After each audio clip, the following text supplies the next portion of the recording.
ಇವಾಗ ನಾನು YouTube channel start ಮಾಡಿ 6 ತಿಂಗಳು ಆಯಿತು. ಆಮೇಲೆ ಮತ್ತೆ ನಾನು ಮಧ್ಯದಲ್ಲಿ ಗ್ಯಾಪ್ ಮಾಡಿದ್ದೆ. ಯಾವುದೇ ರೀತಿಯಾದ ಅಪ್ಲೋಡ್ ವೀಡಿಯೋಸ್ ಮಾಡಿಲ್ಲ. ಹಾಗೆ ಫೇಸ್ಬುಕ್ ಆಗಿರ್ಬೋದು, ಇನ್ಸ್ಟಾ ಆಗಿರ್ಬೋದು. ಓಕೆ, ಅದರಲ್ಲಿ ನನ್ನ ವ್ಯೂವರ್ಶಿಪ್ಪು ಪೂರ ಡಿಗ್ರೋತ್ ಆಗಿತ್ತು.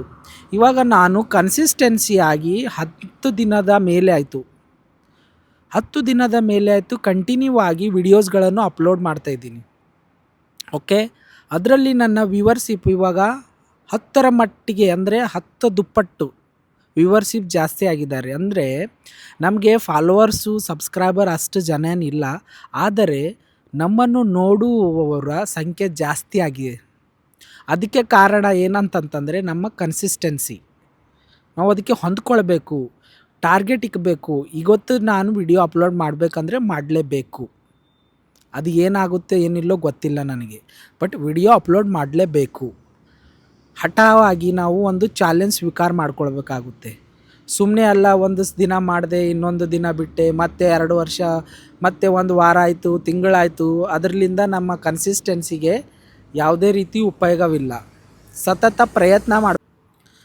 ಅಲ್ಲ, ನಾನು ಏಕೆ ನಿಮ್ಮನ್ನು ಕೂಡ ಒಂದು ಯೂಟ್ಯೂಬ್ಗೆ ಜಾಯ್ನ್ ಆಗಿ ಅಂತ ಯಾಕೆ ಹೇಳ್ತಾ ಇದ್ದೀನಿ ಅಂತಂದರೆ, ಎಲ್ಲರಲ್ಲಿ ಕೂಡ ಒಂದೊಂದು ಕಲೆ ಇದೆ. ಎಲ್ಲರ ಹತ್ರನೂ ಕೂಡ ಮೊಬೈಲ್ ಇದೆ, ಎಲ್ಲರ ಹತ್ರನೂ ಕೂಡ ಡೇಟಾ ಇದೆ. ಬಟ್ ನಾವು ಇನ್ನೊಬ್ಬರ ಒಂದು ವಿಡಿಯೋಸ್ಗಳನ್ನು ನೋಡ್ತಾ ನೋಡ್ತಾ ನಮ್ಮ ಸಮಯವನ್ನು ಹಾಳು ಮಾಡ್ತಾಯಿದ್ದೀವಿ.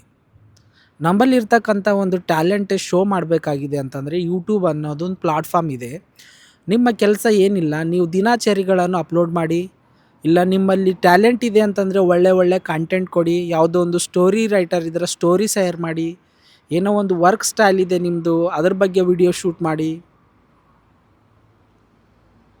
ಮೋಟಿವೇಶ್ನಲ್ ಆಗಿ ಏನಾದರೂ ಹೇಳಬೇಕಾಗಿದೆ, ಜನರಿಗೆ ಎಚ್ಚರಿಕೆ ಕೊಡಬೇಕಾಗಿದೆ, ಅಥವಾ ನಿಮ್ಮ ಮಾತಿಂದ 1-2 ಜೀವ ಬದಲಾವಣೆ ಆಗ್ತಾಯಿದೆ ಅಂತಂದರೆ ಮತ್ತೇನು ಬೇಕು ನಮಗೆ.